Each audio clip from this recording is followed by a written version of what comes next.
Hi, it's Gadget UK here again with another parcel. This one is from J. Morgan Just Games. Oh, he sent the base. He's left it in the base, look. Oh no, he sent the case as well, which is weird. Oh wow, penguin. Oh, thanks ever so much, Jamie. I really like penguins. I've seen years since that one. Oh my god, some more things here. A dairy milk and a galaxy. Ah, oh, thank you. Do you know, you've made my day. People who send me chocolate, it's amazing. So I've got another box here, and a letter and a package of things. So I'll put all that back out of the way. Right, here we are with it on the bench. So I can't help but look at these. It's like chocolate. I love biscuits and I love chocolate. Thanks ever so much, Jamie. Now he sent me a few things alongside. Well, I'll look at those in a bit. In fact, we'll just open this now, see what this is. Ah, right, so this is the thing he's given me to, well, I'll try and fix it and offer to send it back, but maybe intending that I could keep it, which is an OSSC. So this worked for a period of time and then stopped working. And the remote and everything, that's very nice. I mean, if he doesn't want it back and I can fix it, I might buy it off him for, I don't know, a reasonable price or something. I'll leave it up to him. He may want it back as a spare. And then we've got another box here with a couple of video converters. I don't know if these are faulty or whether they're just surplus to his requirements. They're always useful, those there. And what's that? MJ, oh, it's his Gotek. It's a test with the Gotek. And something in there, what's that? It says Polyplay. I don't know what that is. Just carefully open that. Looks like an Agnes to me. Is that, yeah, an A375, I think. Let's have a look at that. I think that's an Agnes. Yeah, A375. So I don't know whether his intention was to try and fit this in here. I would suspect it is. He was hoping maybe to fit an A375. Now it's a 500, so it's not going to fit an A375. We could adapt maybe using one of the adapters from Live 2, and I think I might have one of those. But, well, it's a bit of a trauma to assemble and stuff and test and all that. I might do it anyway for Jamie, because, you know, I've been meaning to get around to building a bunch of those things, and I need one of them for the 3000 as well. So I'll ask Jamie about that and see what his intentions were for that Agnes. Does he want to fit it in here? If he does, then I could do that. I could remove the Agnes socket here, because it's going to have an 8371 probably. Yeah, it has, 8371, which is the half meg addressable chip RAM version. The 8372A gave you a meg of chip RAM, so the memory here with its jumper change could be all chip RAM. And then the 8375 gives you 2 meg of chip RAM. But you've only got half on board, and then it's whatever you put in the slot. So if you got a 1 meg, and I don't know whether a 1 meg upgrade will work here, you may not do. So there might be no benefit in actually fitting that thing, you know, an 8375. Although I think the 8375s I have some of them, or maybe not, I don't know. I think, don't they come with a mega RAM? I think they do. I think they come with a mega RAM. So you could have that in there, change the jumpers, gives you a mega RAM, and then the adapter gives you another mega RAM, and you've got 2 mega chip RAM. So I'll have a think about that, and I'll see what he wants to do. Anyway, you can see we've got a Gotek back here, and obviously this thing goes through there in a precariously unbalanced way. These things are disconnected, look. Oh. No wonder he sent me the base. He didn't want to take the drive out, did he? Just for right now, I'm going to disconnect this drive entirely. Tell you what, let's just get the wrist strap on. Yeah, anybody who does these systems themselves at home, plays with them, upgrades them, do get yourself a wrist strap. I know earlier on my channel I was pretty much throwing caution to the wind. But what you didn't see off camera is I would always touch things nearby that were grounded very regularly. And I did work off the grounded ESD mat. It's a bit of a pain, this. It's a bit of a pain. Let's just gently rest that on the TV. And I'm going to unscrew this. The board's going to need to come out anyway, because I think we're going to have a RAM fault potentially. So Jamie said he was getting a yellow screen with this. He tried swapping the CIAs around to no avail. And in fact, that's not the right way of doing it. It's better off leaving that there, and I think we can unscrew it from the underside, can't we? Just like you do normally. To get the drive out, just undo there's no screw there. Yeah, the screw's under here. Oh, it's coming off the thing. Oh, it's such a badly mounted thing. It really is. Let's undo this one here. We'll see if we can improve the mounting on that, because one of the posts is just going round and round and round here, and may even have a split in it. And it should just lift up. There we go. Lift up and off. Just means I can move this. There's a particle solder there. Remove the lid and the Gotek and just put them far out of the way. And then I can get the board out of here. Let's just take the RAM expansion out. I've seen better days. It's got green corrosion on it. Just trying to rock it one way and then the other, and then the other. There we go. It's out. Pins there are a bit green, so yeah, it could be something to do with some corrosion on there. So I'll move that out of the way. And let's just get the motherboard out of this. Should just lift up and out. Why is it not lifted up and out? Yeah, we've got a screw there, look. I've never seen a screw there before. That is the first time ever. Is that going to be something to do with the fault? The first time I've ever seen a screw there. I think. Or does the drive go there? Yeah, the drive goes there. It's this mount here. So when I say it's the first time I've ever seen a screw there, that's true. In that you don't usually have a mount like this here. When you've took the drive out, there we go, it's coming out now. Yeah, when you took the drive out, you won't have that mount, and it's got a split right down the middle of it there. It's a 3D printed part, isn't it? Let's pull the screw out of the way. Oh, let's try again, hang on. Oh, let's attach my jumper now. This is generating vast amounts of ESD. Why is it stuck now? It seems to be stuck over here. I don't know why. There's no screws there. It's weird. This is going to be something to do with the fault. There we go. Yeah, there's a bit of corrosion there. Can you see that? That's why it was stuck in. A little bit of corrosion at the back. Yeah, just that corner there. Wee bit of corrosion. Right, let's move all of these things out of the way. So, here we go. We've got an epic letter here. Hello Chris, I apologise for the lodged box. I decided to replace my old Gotek drive as it was crashing a lot. Did a few tests with just the board and it seemed okay. I swapped 2 of the chips to see if it behaved differently and it seemed the same. Decided to leave it for a while and then randomly returned to it and switched it on and off and on. All of a sudden it worked, so me being me decided to proceed to install the new Gotek. As you know, soldering ain't my strongest skill, but I've remained positive and gave it a whirl. I'm not convinced it's soldered correctly as the display on the top of the case doesn't function. The switches on the side are working, so I decided to just go with that and put it back together as games were working. After setting it up, it was crashing a lot again, like it was at the beginning. After a few more solder attempts, I gave up. Wasn't planning on sending the case, but the display was fed through the grill. I was hoping you could help with the wiring. Yeah, we can have a look at that. I've included the faulty OSSC to HD video converters, all broken in the box, so we can have a look at those as well. Plus a random chip I was sent in error. Oh wow, so you sent the Agnes in error. That's an interesting one. I should tell a white lie and go, it's only worth £5 that, Jamie. You sure you don't want it back? But no, I'll tell him what it is. It's 8375 and it's probably... I mean, I bought one myself recently for £40 from Poland, but on eBay you'll sell that for £90 to £100 upwards. So if you want, Jamie, you can sell it. Gotek USB in the box also. Cheers for accepting it. I will pay for any parts and of course postage. Yeah, no worries, Jamie. Yeah. If it's just a RAM chip, you won't even be paying for parts, it'll just be shipping. I cannot fix stuff, I'm rubbish. No, you're not, Jamie.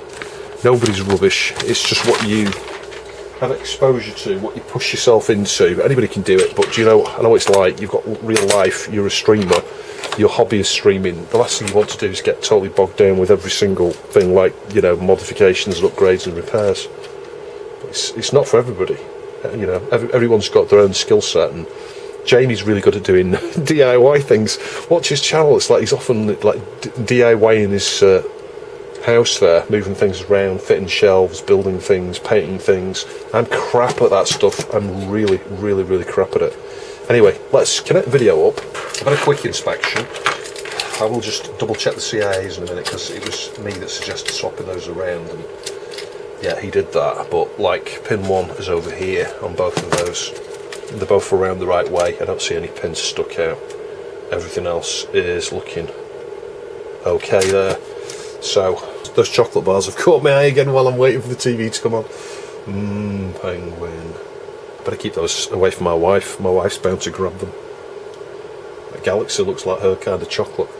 Right, let's put it on AV1. I'll switch it on. Let's see what happens.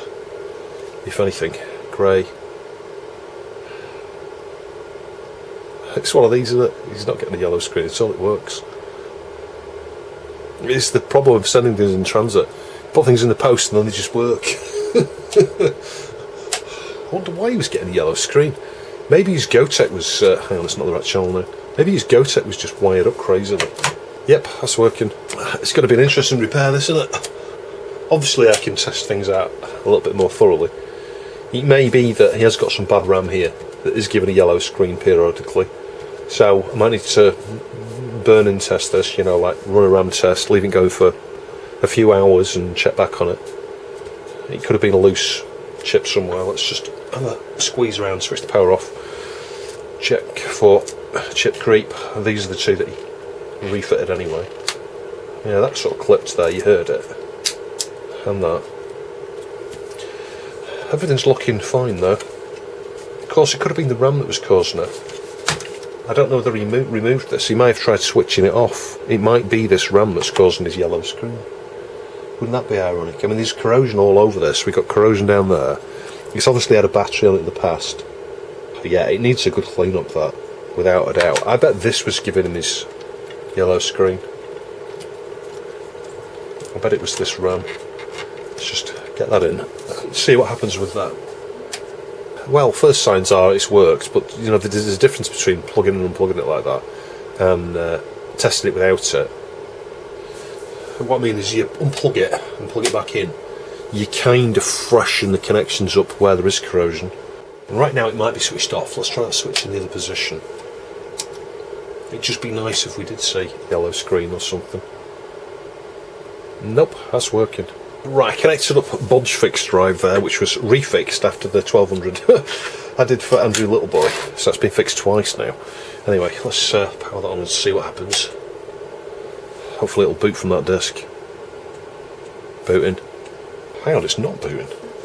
Yeah, I think the underneath that drive was pressing on something, that's why it didn't work. So let's just check the memory. So the expansion's disabled at the moment. Let's just test the main chip RAM here. Yeah, that's looking good, isn't it? So switch it off, switch that there, switch it back on, and that's booted. Let's have a look at memory. Well, that's interesting. That RAM is not detected at all, full stop, is it? It's not detected at all. Which you could argue is not a surprise because, well, it looks horrible. It really does. I think we'll start by just giving this a bit of a... Oh god, I hate getting these out. You end up grazing your hands on the connections. There we go. I think we'll just give this a bit of a scrub because it looks like it really needs it. Let's just put this on there. Get some white vinegar. Yeah, I use Sarson's for this. You can't beat Sarson's vinegar. Get some of that on there. It's not really fizzing, so maybe it has been cleaned previously, but well, I bet this is something to do with the problem. We could have a corroded trace.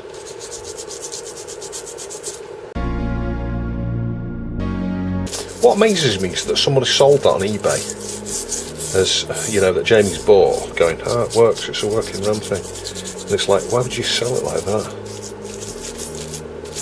I mean, it hadn't been cleaned because around these components here it just looks fuzzy as anything. It's now cleaned up quite a bit, that, just from a bit of vinegar.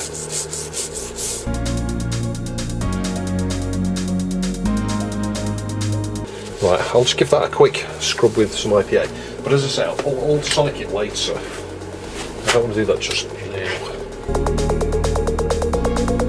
And that's the main reason to ultrasonic it, is, you know, it'll get right under and around and beneath everything, beneath chips. But also in this connector here, you can't really clean that properly without ultrasonicking it. And even then, it's questionable with 500 accelerators, should you really use them, without replacing the connector there and without removing things to inspect, you know. Have a wipe like that, just lift it up a bit and have a wipe on the inside. Yeah, that looks really clean. Yeah, you can see the green here. Yeah, there is some green there. Some of that may be the solder mask though. Don't assume it's like, you know, it's just corrosion, it could be green solder mask. So I think the way I'm going to dry this is with hot air. Station set to 107. It'll overshoot stove, so anyway, it's going down 146. I just want to blow that off really.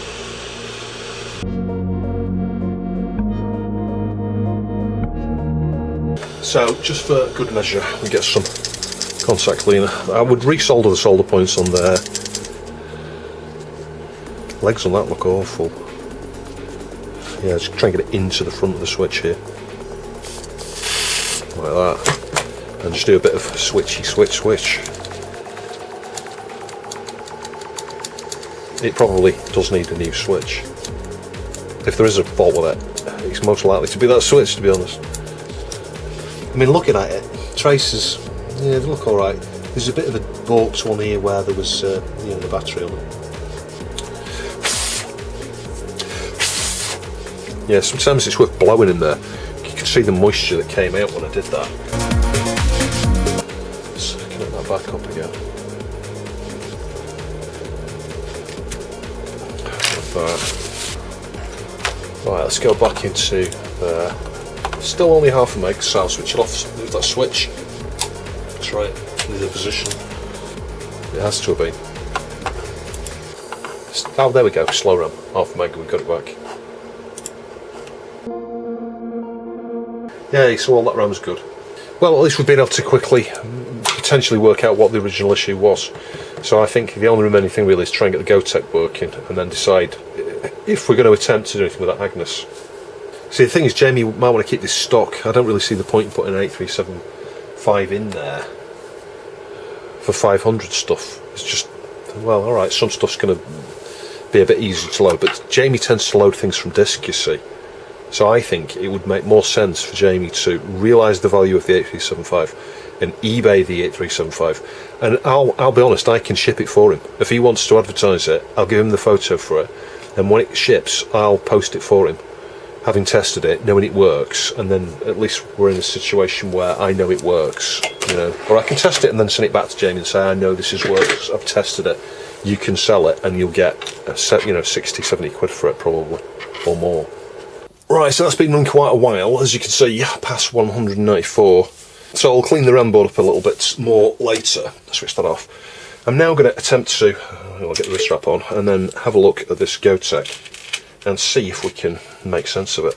So I'm probably just going to need to go and Google the thing and have a look at this.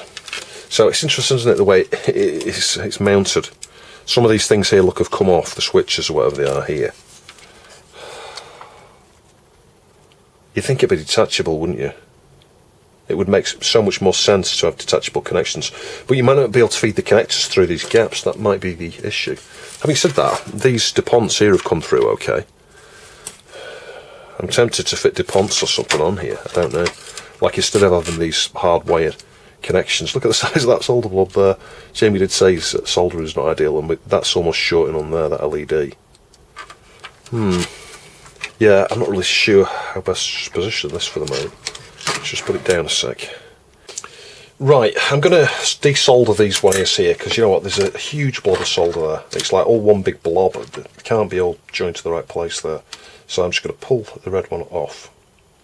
I'm not sure if there's a component or something here. Why is that not melting? Oh my god. Let's try and get the blue off. Right, the blue's off. Get rid of the red. I need to make sure I've not got any components here, because there may be a cap or something around there. No, they're just jumpers. Right, anyway, that's the red and the purple off, as or blue and red rather. Alright, I've removed those wires. Got another mount there. What's this here? So we've got yellow and white on the top, and then green and black on the bottom there. I'm going to pull those off. And then on here, all we've got, well, the brown was just hanging on there, purple. That's it. and the Gotek is then completely free, as you can see.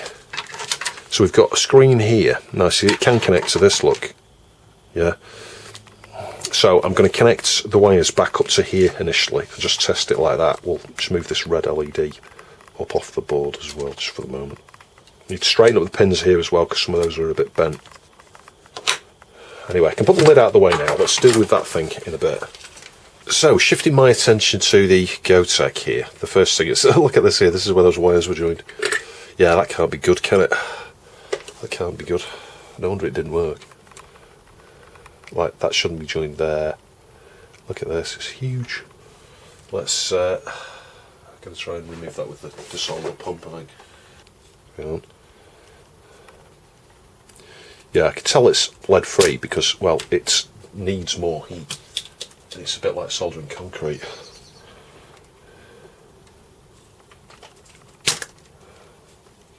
I want to just see what the markings are here. Is there any damage? And work out what needs soldering where. And before we connect up with the external buttons and things, I'll point you down in a minute to show you, but I'm going to try and connect it to the screen that it came with, that sits on the front of it, and make sure the screen works. Like, you know, is there a problem with the Gotek itself? Look at that, it looks black. It's like charred or something. Hopefully it isn't. Hopefully it's just flux. Look at that. Oh my god, that is well charred. I wonder if those pads have been ripped off.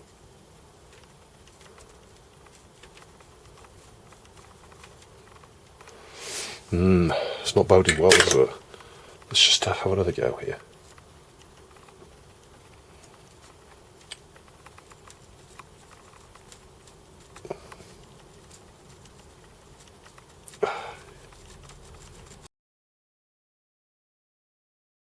I don't know, let's just clean that now. It's one of these fiddly things, this. I keep getting fiddly jobs at the moment. It's like my dehumidifier's doing me head in again. Oh, that's fiddly, it's like in bits over the other end of the room. And a Dell PC that you'll see on my channel soon. That's cheesing me off, and that's fiddly. Look at the state of those pads. Are they even there? I don't know what those are. It's like black holes. I'm expecting Maximilian to come out. That's charred, isn't it? That's charred. That's charred. Pad's gone. That's what the problem is there. I can see the through hole in the middle.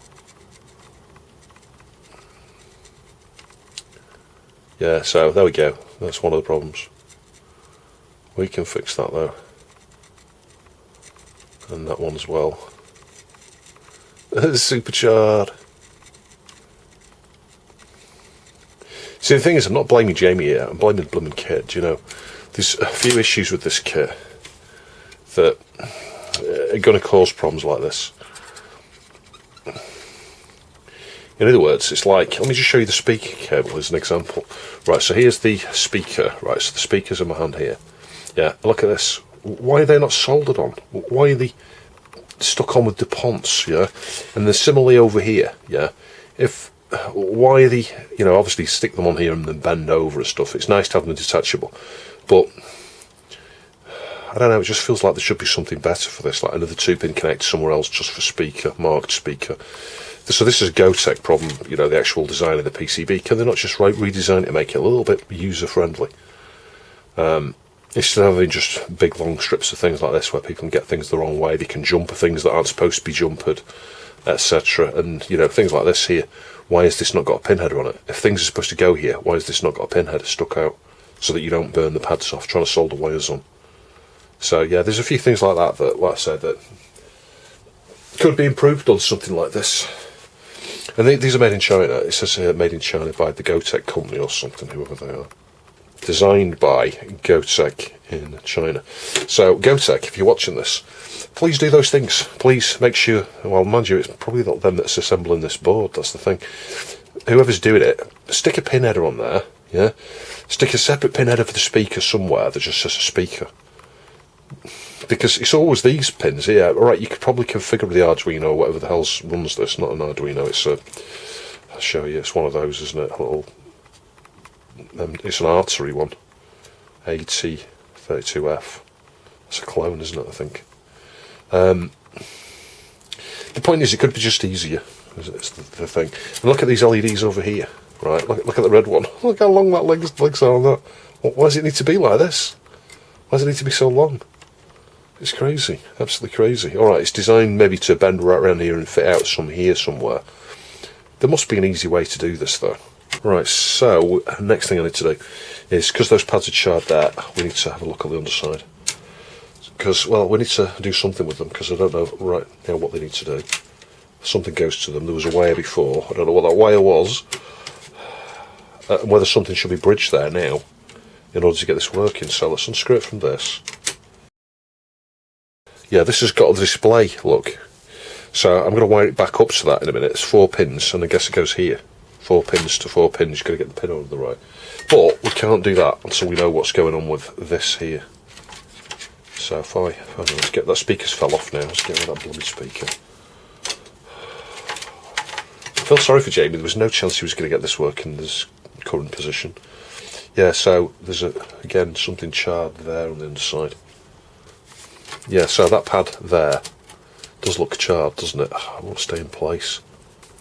Maybe it was attempted to be soldered on both sides and both pads ripped off. That's looking likely, isn't it? But you see, there was no chance, was there? Because if the pad's missing here, it's probably not going to that trace. That's the thing. That's what I suspect. If I try and not stab myself with this, just have a bit of a scratch here, because that's charred. The pad is gone.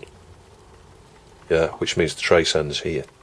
There you go. You can see this is why it didn't work.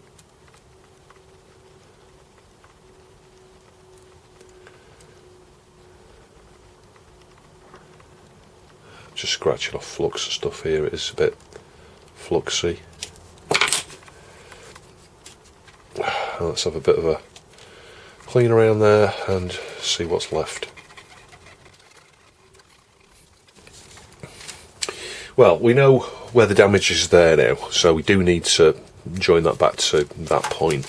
Assuming we need this point for something on this side, because they are just some sort of configuration points. So what I might be able to do is, trace that. Where's it gone? What I might be able to do is trace that there all the way to this via and solder from said via a wire over here if we would need to bridge those two. That's probably the easiest thing to do. I mean, I could just pull the wire up through here onto that pad and solder it onto the fine part down there, or join a wire from there to there if these need bridging. I don't know. I need to now go see if I can find information on this revision of board with the jumper thing up here, because this is the thing I'm not sure about. Has it got revision on it? SFRKC30.83.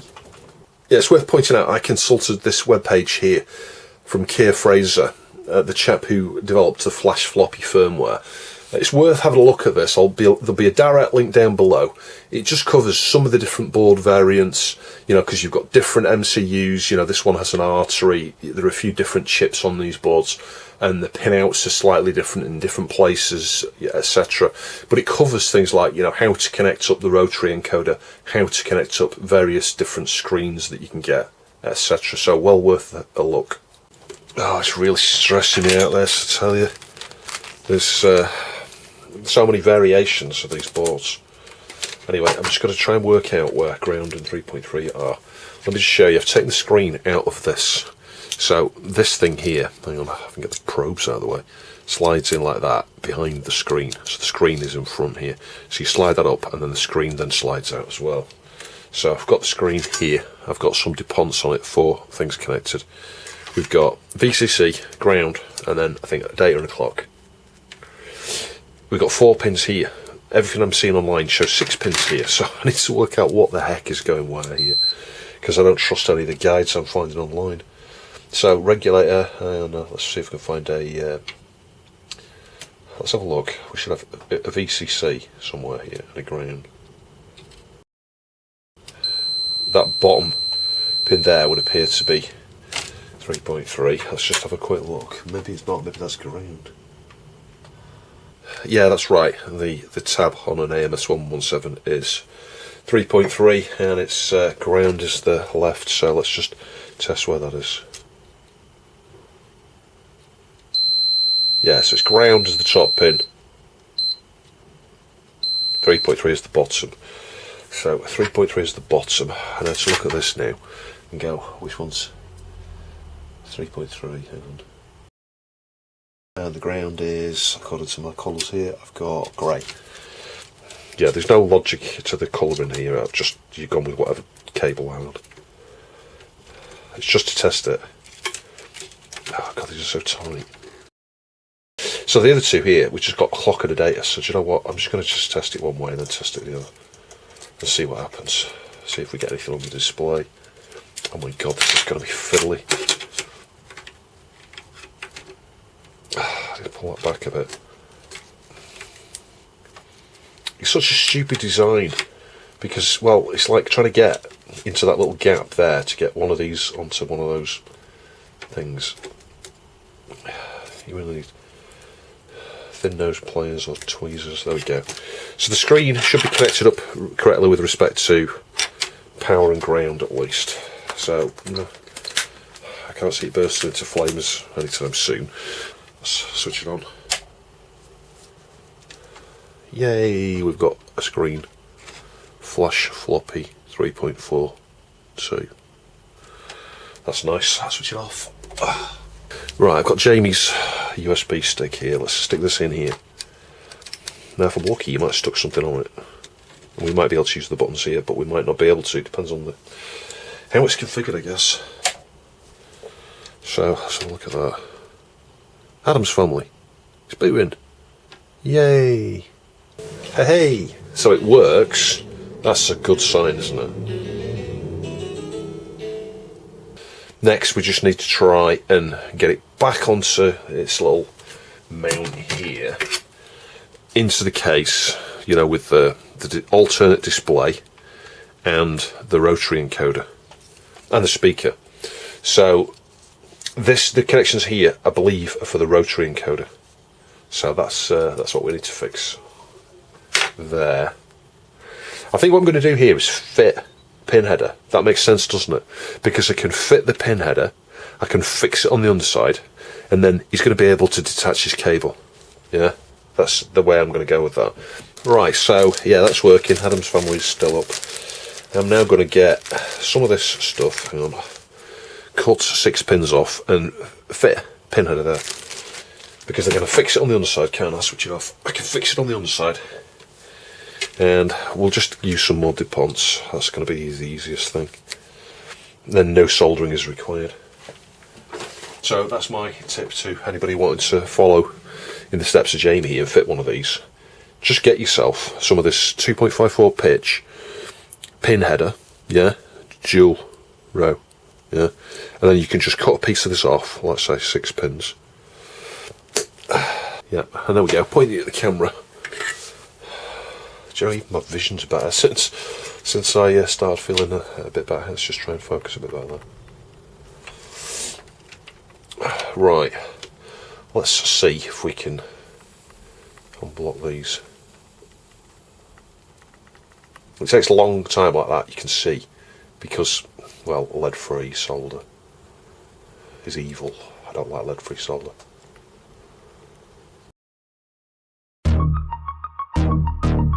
Yeah, one of the things, and you know what, I'm kicking myself, what I didn't realise, when Jamie was having this problem with this, I should have said, well, disconnect the flash floppy completely, yeah, don't even test it with the floppy drive, and see, do you get a green screen or a yellow screen? And if you didn't, I'm like, yeah, there you go, it's your wiring on your flash floppy that's creating a yellow screen. It's another one of these that, when you work on these things, you tend to assume the worst case. In other words, like, I'm thinking, oh my god, it's the RAM, it's got a bad RAM chip, it's got a fault somewhere, something's killed something on the data bus, you know, that's why you get yellow screen. Typically it's an unhandled exception, you know, it's an unexpected exception, it's not handled with a trap or whatever, you know. But the reality is, it's often far simpler than you might imagine, and it's a case of someone's connected up to the floppy drive interface and it's not wired right, and of course it just kills the interface there. Right, it's a little bit glossy, but that'll do for now. Let's now try and see if that'll go through there. and it will. Yay, it's through. So we're going to solder that on. And the nice thing with doing this, like I say, we can just try and do a simple fix at the same time. So let's, oh god, it's harder than you think trying to work in the trapdoor space here. I should move everything off the table and work properly on the bench, but anyway, let's just, oh my god, there's remnants of that lead-free solder, I think. It's kind of, you're not soldering to me, mate. You need to be 100 degrees higher. I mean, it isn't that much of a temperature difference, but I don't know, I just don't like lead-free solder. But using the grinding pen, I can just go further back, like, I want to go, like, right up here.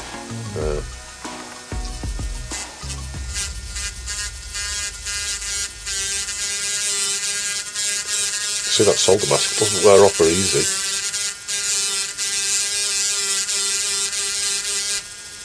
And I'm going to go up here.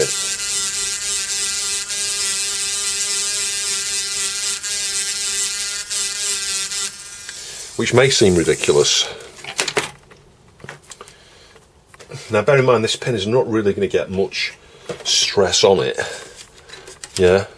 But I want a little bit of a strain relief type situation. So you'll see what I mean in a minute. Let's just try and clean this. And obviously I'll toothbrush it in a minute as well. It's not going to look especially clean just with a cotton bud. Oh, I wish this bench wouldn't bounce the camera. I may need to upgrade to 4X's wall mounted one at some point, but it means drilling holes in the wall, and I've still got PTSD from when I put the monitor bracket up. Anybody who watched my mate Vince repair the drill that I used would wet themselves laughing. Because you would be informed as to what the actual issue was. Yeah, Gadget's drill only works in reverse, so he was reverse drilling the holes out. I'll tell you what, it took like forever, like an hour to drill 2 holes or something. I was absolutely exhausted. I was soaked in sweat at the end of it. And yeah, it made Vince laugh.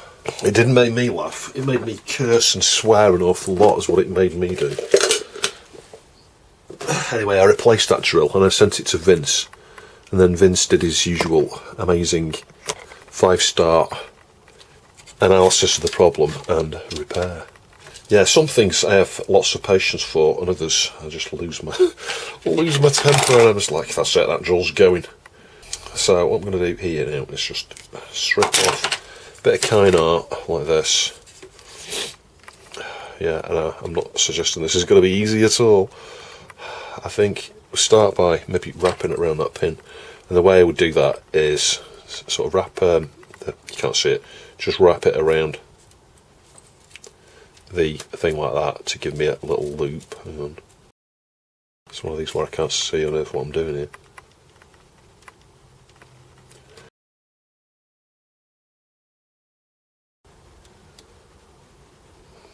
There we go. And then we can simply just hold that and solder it onto the thing here. It's going to shift now, isn't it? Please stay while I just solder you up. There we go. So we've got a really good mechanical join there, and then I'm going to solder it here, I think, if I can. And there. It's easier said than done.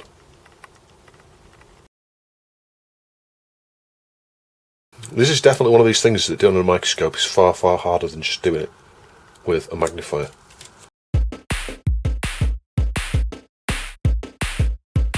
Still not on. Right, that's it. I give up with the microscope. I need to use the magnifier because I just can't see with that at all. And what we can do is just move this further into the bench here and just try and do it here like this. And it doesn't, that's fixed now. See, it took me literally 10 seconds to fix. I know you couldn't see that. It took me like 10 seconds to fix just using the magnifier with a tiny bit of flux there. It's straight on, straight onto that trace. And I can check to the wire in a sec. Anyway, I can clean around that now.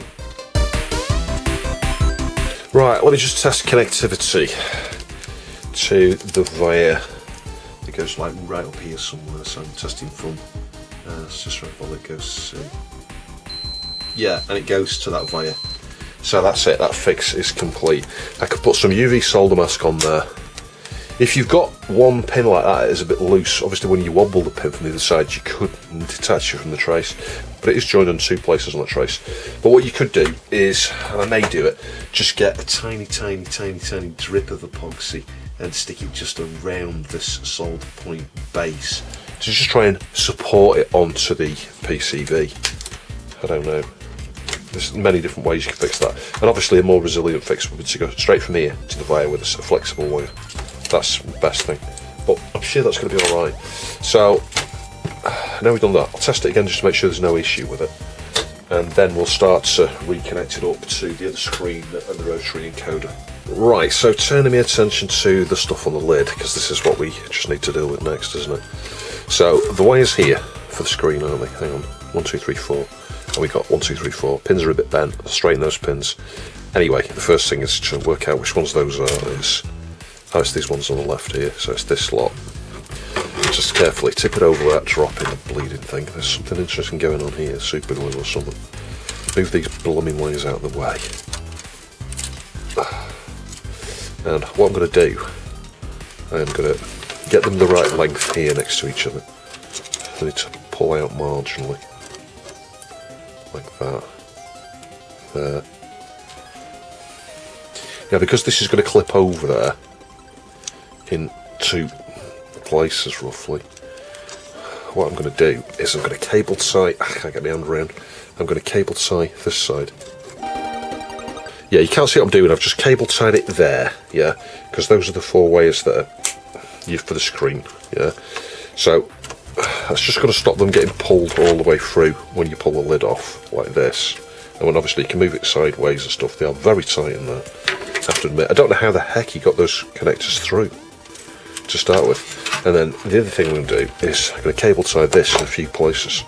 Because you know what, the last thing you want is these floating around inside your case and just going all over the place. So I'm going to cable tie them here, like that. There.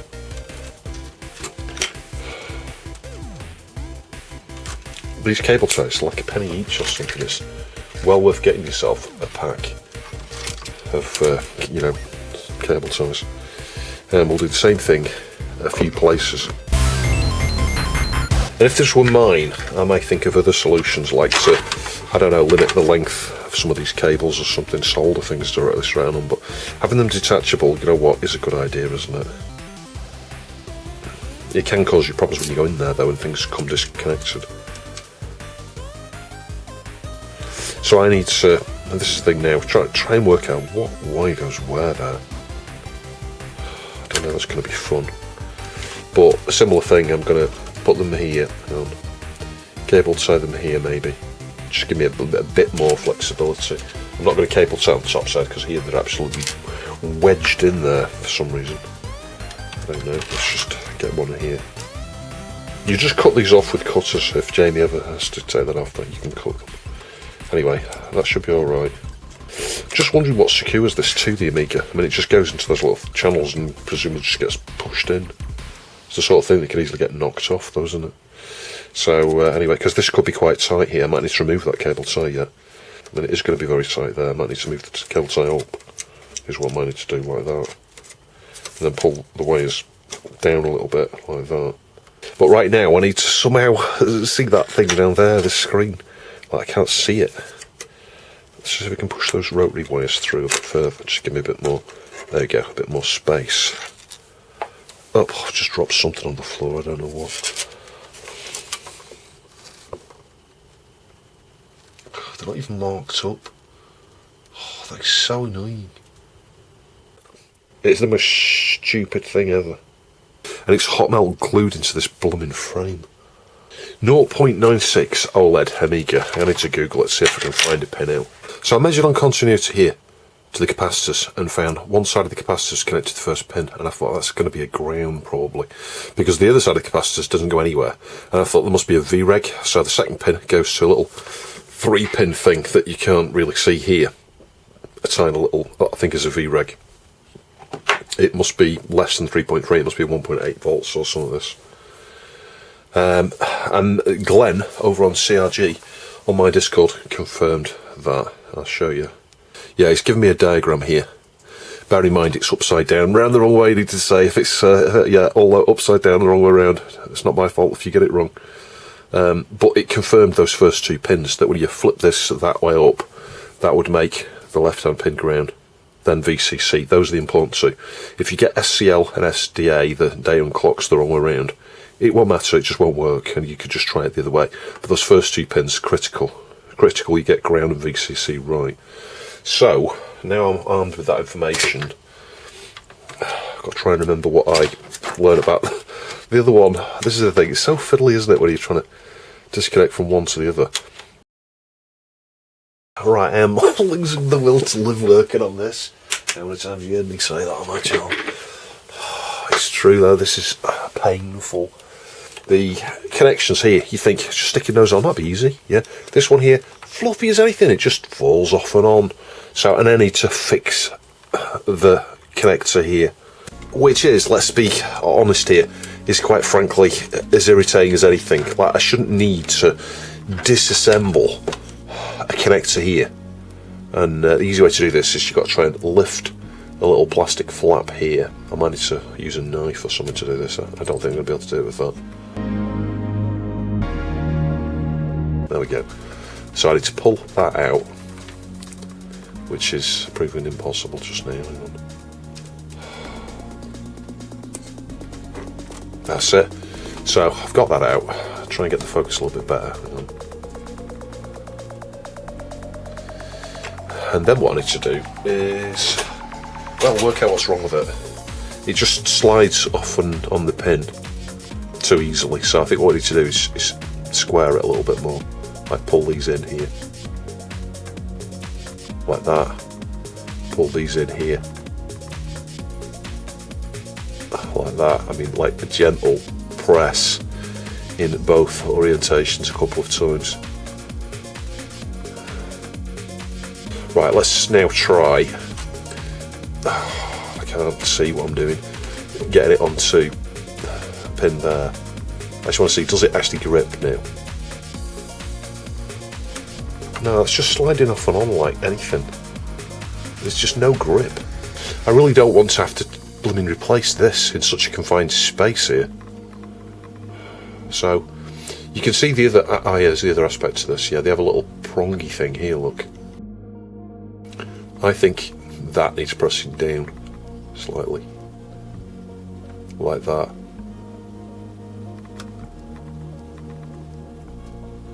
Maybe that one as well, just marginally. Right, let's try it now. If I can find the pin again. And obviously the square, so you've got to get them the right orientation. And there's just no freedom of movement here. I've got like an inch or something, this tall space. Yeah, that's going to be fine now, that's tight. So, I can't even get it on, it's that tight. Let's now get this back on there. Yeah, I just realised one of those metal things that I bent down didn't need to be bent down because obviously it holds the plastic there, but it's holding, so that's alright. And then I can join it up to the at the other end, to the Gotek, and oh god, hopefully we should have a display. Let's try and push that on. That's a bit tighter, quite a bit tighter actually. And the reason these connectors get widened like that one was on the white there is because if you put it, you know, it's a square pin going into a square hole. Yeah, if you get that pin slightly misaligned to an angle like 45 degrees, you widen the hole because it's a square hole. Does that make sense? That's what happens. It's really important these that you get them nice and square. Anyway, that's those two out of the way. So it's just the other two, and the other two are purple and white, so we'll just pull the purple and white off. Purple, where's the purple? Yeah, purple and white, there we go. Put that out of the way. So on our connector here, it's just these two. We can try these two different ways around, it won't really matter. If it doesn't work the first time, I'll just flip them around. And you can see, look, these are coming off already. They're a bit loose. And let's just see what happens with that screen. So I need to make sure I've got nothing shorting anywhere inside, and I don't. Let's switch it on and see what, if anything, happens here. Nothing. I mean, this whole mod, if I am honest, is just crazy. It really is crazy. Right, making sure I've got nothing shorted here. Let's try and power it again. Now it's booting. There we go, that's what the issue was. So yeah, the flash floppy was failing to boot. There we go, screen's on. It was failing to boot because the data and clock the wrong way around. Yeah, I thought it was killing the power, it wasn't. It was just stopping the Gotek from booting, but we've got the display. So the final thing is the rotary encoder here. Ugh, this is pure trauma. I'm trying to make sense of this. These two is cut off here. They're going to go to the middle two pins there. But this is where it needed the pin headers. Yeah, so at this point I fitted DuPonts onto the rotary encoder connections there and started to reassemble it. You can see that here, but the problem was then sticking the lid back on. Everything presses so firmly onto those DuPonts where the Gotek's positioned from the case above. You can't have pin headers there. So one of the final things here is to take my cables off that. We need to get this back into there, and the connections are to the right, I think. And it goes down there and fits into the gap facing outwards. That's it, you can press it into the gap here, like that. And then somewhere here, there it is, this piece, which has a cut out here for the connector part, and it goes down the little slot there, like that. And it's quite nice, it's clever, the 3D printing on this. So that's his original screen, which he's not using anyway. Yeah, I understand now why these were bent, I think, because I think that the lid's pressing on this point. So, yeah, bending those over marginally while still connected is probably a good idea. I'm not sure these are getting affected either. They might be having the same issue there. So, I don't know. I could try and bend them over. It doesn't really matter if they're bent over, does it? Bend those that way. Bend that one. I'm really not sure what to do with this. I think we're going to have to pull these off. So red and blue were in the middle, weren't they? Look, they just fall off, yeah? Even though we've bent the pins out and I've straightened up, you know, fixed those DuPonts several times. You just put the lid down, it presses here, yeah? So you can't have the pin header there. This might be why they didn't fit them there. Anyway, I think what I'm going to do is just solder them straight on. So, in order to do that,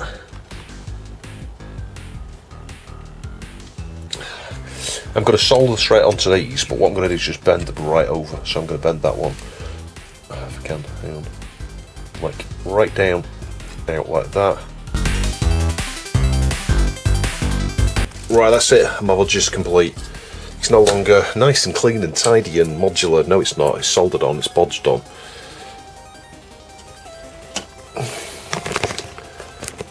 And I suspect most people will have done theirs that way. I mean, he had soldered originally onto the board. It's just that now, well, this shouldn't get in the way, I don't think, if I'm lucky. You've got to clip this on the underside here, because otherwise it doesn't feed the USB port through. What is going on here? Is that it?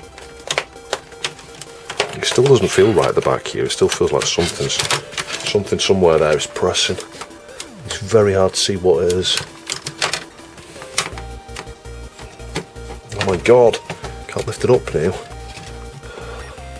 Is it these LEDs? It could be the cable ties, you know. I don't know. Anyway, that's soldered on. So let's just see, is it reliable?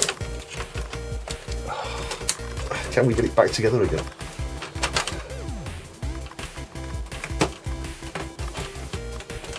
Oh my god. It's like, what the heck? I mean, look at this, it's just so bodgy. It really is. Anyone asks me, should I do a Gotek mod to my 500? I'm like, no. Do not stick a Gotek inside 500. Put an external one. do the DF0, DF1 switch so that you can use the external drive as an internal one. It's far easier than having this contraption all bolted in this way, and yeah, I don't like it. But, well, if it works for Jamie, great. It's not something I would do on my channel though, because it just feels a bit bodgy. Like, is that even going in? What's going in here now? And that's the thing, look, it's on the edge. You need to shave some of your case away here. Thank God that's working. Yay, we're complete. Not really how I intended to leave it, but it's the best I can do, really. Right, so I got two chips to test here. I got an 8375 that I bought from Poland recently. So I'm just going to inspect around it, and looks perfect. Doesn't even need cleaning up. I thought I was going to have to clean it, which is why I've got the toothbrush and stuff ready here. Anyway, let's just make sure my 500 Plus works. This is the RRG board, so it was fixed. Considerable damage on this. All the caps needed to be fit because they were all missing. But yeah, there were lots of things wrong with this board, and it's had a RAM repair as well back in 2021. Got the Pi Storm in here. Super Denise adapter for the A500 PLCC version of that. And the modern hybrid that came from the chap in Denmark. I forget his name right now, my mind's blank. Anyway, massive thanks to all the people that contribute towards this board. He's no longer got the My Mate Vince Agnes, actually, the one that I fixed the 6 or 7 pins on. That's in the GBA 1000. Anyway, let's just switch it on. I've always found this with the Pi Storm though, it's like the first time I boot it when I've not booted it for a while. There you go, it's boot. It takes ages. And I think something is to do with the Wi-Fi there. It tries to connect to my network, I think. And I think that's the issue.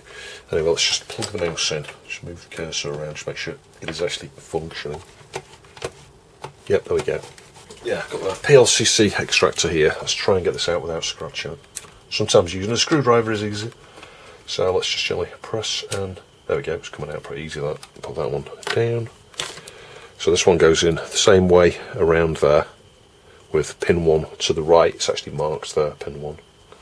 So let's get the Agnes into place, press it down. This isn't the VBB one, so I don't know whether it's going to work or not. Just finger pressing it there. You know, holding my fingers on it, just make sure it doesn't get hot. Point you out the screen, and let's just see. Yay! And it looks brand new, that 8375. It's like new old stock. Fantastic. I'll load a game or something here, just test this out. Where's P? Once the Pi Storm boosts, it's incredibly fast. But I don't really like the incompatibilities you get. It's not perfect at all. Yeah, you can call that a success. So I'll just go and find Jamie's 8375 and we'll test that for him as well.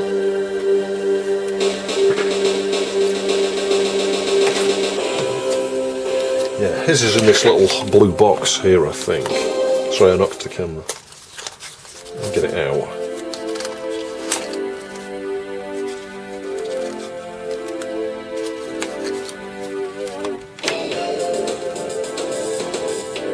Yeah, I'm happy, that's good. Yeah, so we've got Jamie's chip here.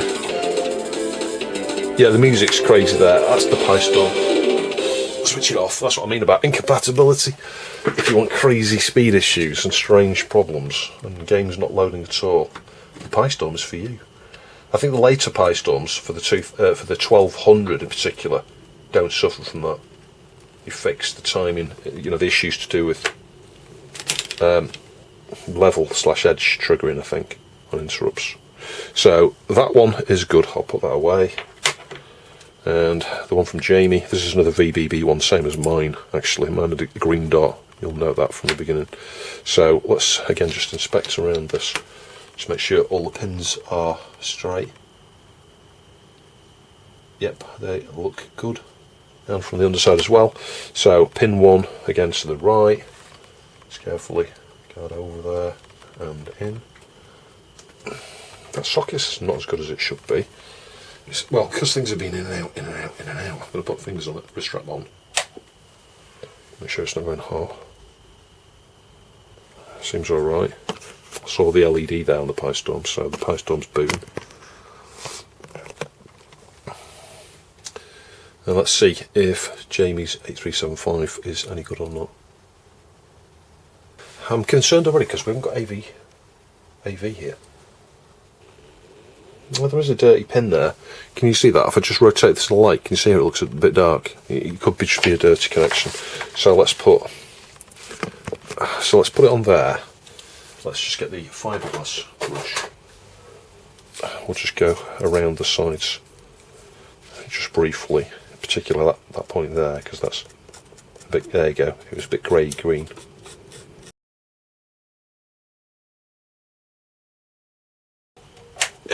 Someone's handled it without. Yeah, you say I've got no RGB. I actually think that 8375 is bad.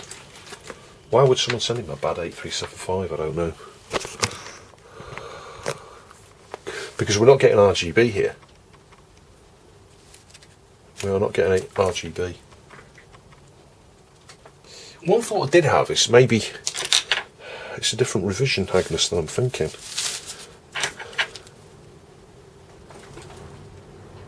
It's a dash 18. I'm wondering if this is the super rare Agnes that featured on Amiga 3000 motherboards. Dash 18. I need to check that because I think that might have something to do with this. It is not working though, is it? So anyway, I'm a bit upset about that because, well, I don't want you thinking I'm pulling the wool over Jamie's eyes here. You can see the one I've had, and I've shown you this one before. I think we tested it in another video. That one's a dash, is it a dash 10? Dash 10.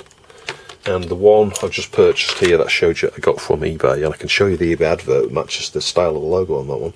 That one's a dash 01, and it's got a different part number entirely. It's 390544-01. So, yeah, and then this one from Jamie, you saw it when I opened it, is dash 18. 318069-18. So I'm going to go and Google that to see if there's anything specific about this chip. I mean, the pins do look very clean, don't they? It's definitely come from a corroded board though, because there's a little bit of corrosion on the bottom of there and a bit on the bottom there. But up the sides of the pins, along the tops, they look perfect. They look absolutely perfect. So yeah, it must be either faulty or for a different board. So that's loading. Hey, let's go back to Adam's Family.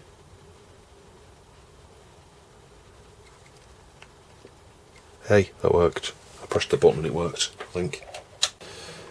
Oh my god, I think I'm going to be buying this off Jamie. This Agnes here. Just to clarify, the Agnes 318069-18 is a very rare replacement chip for the Amiga 3000. That's what I need. That's what I need for my 3000. It's like a Christmas miracle. So I'm keeping that. I'll give Jamie something decent for it. I mean, alright, I fixed his Amiga as well for him, but do you know what? I'll give him something for that, like £100 upwards or something. I'll ask him first. Yeah. Because I can't test it at this stage. Yeah, so there you go. Thinking about it, that means that should work. Or should it? I was going to say it might work in place of an 8370 or an 8371. I'm not sure. I don't know what they changed. I don't know, but I think that is for a 3000 actually. Yeah, so final test here. Just got the lid back on. The drive is working fine. So Jamie, you just need to be careful when you get this back. If I just switch this off, it's running test kit at the moment. Should be testing the RAM again. Yeah, when you get this back, just be careful. Obviously, you've got to be careful lifting it over the drive there like that. Just be careful with these wires. So yeah, soldering them on down there, I think was the safest thing. You may need to solder them back on if you break them off, but if you lifted it like this and put your keyboard back in, don't bother with the metal shield on top if you've got that. I'd just whiz that, if I'm honest. And then just carefully, and these, I just bent those over because you can't see them from the outside anyway, and they've got heat shrink around there, so just carefully, just hinge it over the edge there like that, so that the drive goes under. I can't see what I'm doing. Yeah, you've got to get the USB port just under the lip there. It may need some slight adjustment. There we go. You can see that's back on. When it's screwed together like that now, then this will just fit on the edge there. You do have to make sure it's in, but if we switch it on, so you should see flash floppy, Amiga test kit, click, click, click, spoon. And we can use the rotary encoder there. Works fine. Let's just put a PID on, disk 1. I'm not sure if we need the joystick connected actually. Switch it off and on. Because it had already booted Amiga test kit, that's why I had to power cycle it. Yep, there we go, it's booted. And we've got the crack throw there. I might be able to click here, can we? Oh, I've got no. Oh, try and move the mouse. Start. There we go. It zooms around that disc a fair bit. I was watching the track numbers, they were zooming right up and down. He's probably just trying to seek to a specific track, maybe for copy protection or something, I don't know. Although this is a cracked version, so you wouldn't expect any copy protection to still be in place.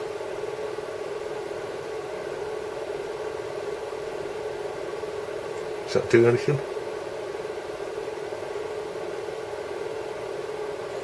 Yes, it is, there we go. You can extend the black screen for quite a while there.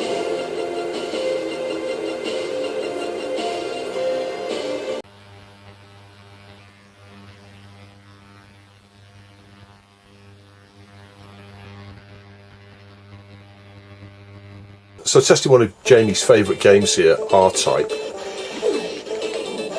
He's really good at this game, he's beaten it so many times. He's a big fan of all of the R-Type series.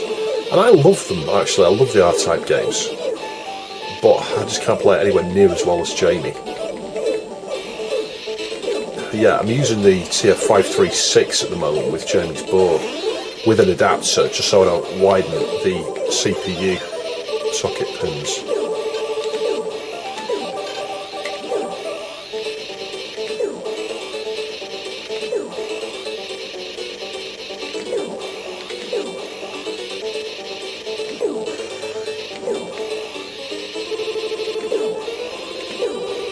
Yeah, I can get to like, I think round 3. I don't think I've ever got beyond round 3. Not on one credit at least.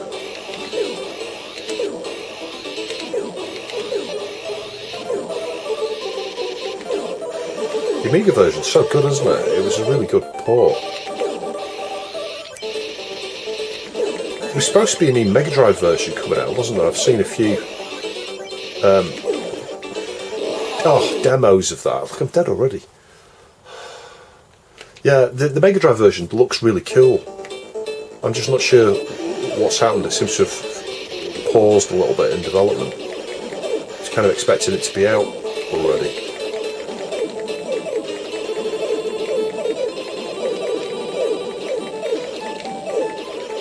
One of the annoying things with games like this is when you lose a life, you lose all your power-ups, don't you? It's like, I hate that. It gets worse when you get further into the game. Oh my god, it's that thing at the bottom. It's like I don't usually have problems taking that thing out. Is that game over? Oh my god. I didn't get very far, did I? Let's test something else out. Yeah, a bit of Operation Thunderbolt. It's a good version on the Amiga. Operation initiated. Rescue all hostages.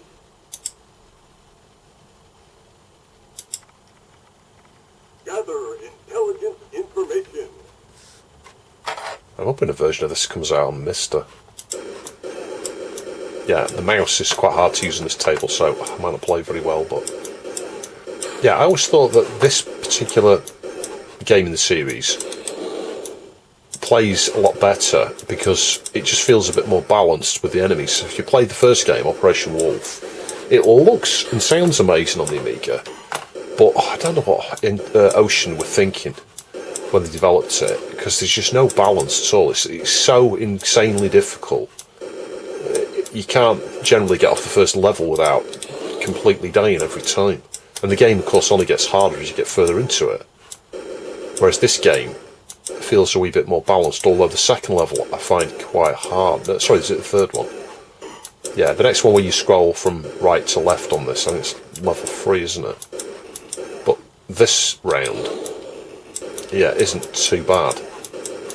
It's really good, actually, with the light gun, you know, the Master System light gun from James over Retro HQ on the Amiga. I've mentioned James twice in this video now, and I continue to mention him with that adapter because it's just incredible. But if you want to play this game with a light gun and you have a CRT, get the adapter from James. Obviously I can't use a light gun here because I'm using the LCD TV at the moment. It plays so much better though with the light gun. And Operation Wolf actually is a bit easier on the Amiga with the light gun. That's the thing, maybe they developed it, you know, aiming. I haven't got any grenades left. Yeah, aiming at the light gun, targeting the light gun. You can see the mouse had a bit of a mad moment there where it didn't wheel to the left properly. Oh, it's much easier when you get the red dot.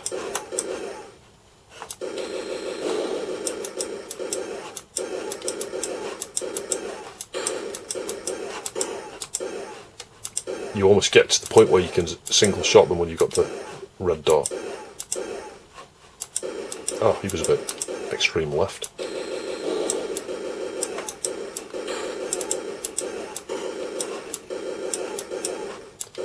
Could do with a health pickup, couldn't I? It's that one on the left always gets me there. He appears like right across the left side. Anyway, we've completed the first round. Made contact with intelligent agent and obtained information. Yeah, this band that you see coming down the screen, by the way, something in this environment I haven't worked out. It's a switch mode bit of noise. It could be the TV itself. I only noticed it a month or so back. It was actually when I started doing the marine stuff I noticed it, and I'm like, what's that line? And I've gone through trying to switch off various things and not worked out what it is. It might actually be the, now I think about it, the DE10 Nano. Oh my god, so there you go. As soon as you get to the round, the difficulty just goes nuts. Yeah, anyway, I think it might be the DE10 Nano power supply that's doing this switch mode noise. Can you see it here? This band. Interestingly enough, it's kind of hovering here. It usually sort of sweeps up that way, but right now it's going slowly up this way. I'll just give this case a bit of a clean, actually.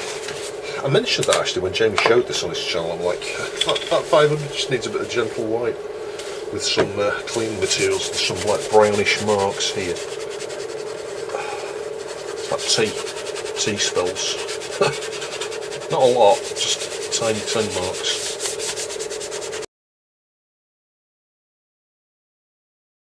Yeah, I can see where he's attempted to fit that over here or something because the plastic dividers there are damaged on the inside. I can show you that from the top in a sec. Anyway, a lot of these marks have come off.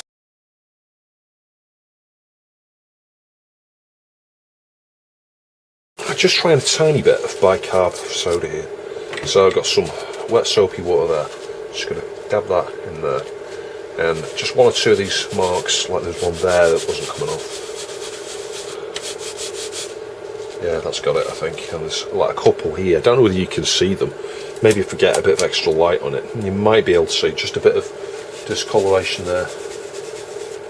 There you go, it's gone. And that's gone. Bicarb soda is the far better thing to use when cleaning something like this. Because you don't need to use a lot of pressure, you don't need to go over with tons of friction, etc. Yeah, that's working really well, actually. Just get a bit more moisture on that. And just go over the bits where I can see the marks are still there.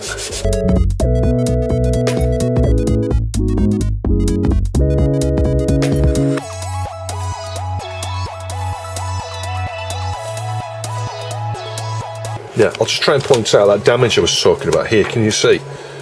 If you look at the gaps there, if I rotate that, I'm not sure that's going to be visible on the camera. Yeah, something has been pressed in there and the little channels have been levered, and I'm suspecting it was to mount this on that side originally. But anyway, it's not really that visible. I mean, you can see a tiny bit of raised plastic here on this edge. You know, that's the sort of thing that, yeah, I'll just give this a go. That's the sort of thing that if you were to press down with something flat at that point there along the plastic, you can push it back into position.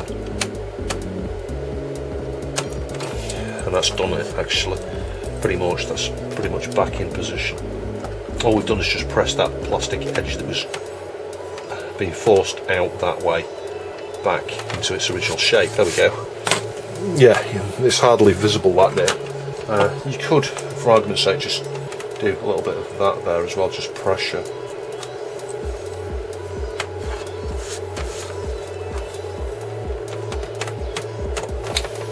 That's sort of perfect. So a huge thanks to Jamie for sending those extra bits and pieces. Check out Jamie's channel down below. He does some great gameplays and stuff. He usually does a regular sort of fortnightly video, but every week there's usually something up on his channel, so it's well worth subscribing if you like things like the Amiga and the C64 and some other systems as well, like PlayStation, Mega Drive, Master System, etc. I do hope you found that video interesting. If you'd like to support the channel, please see the Ko-fi and Patreon links down below. I'll catch you in the next video.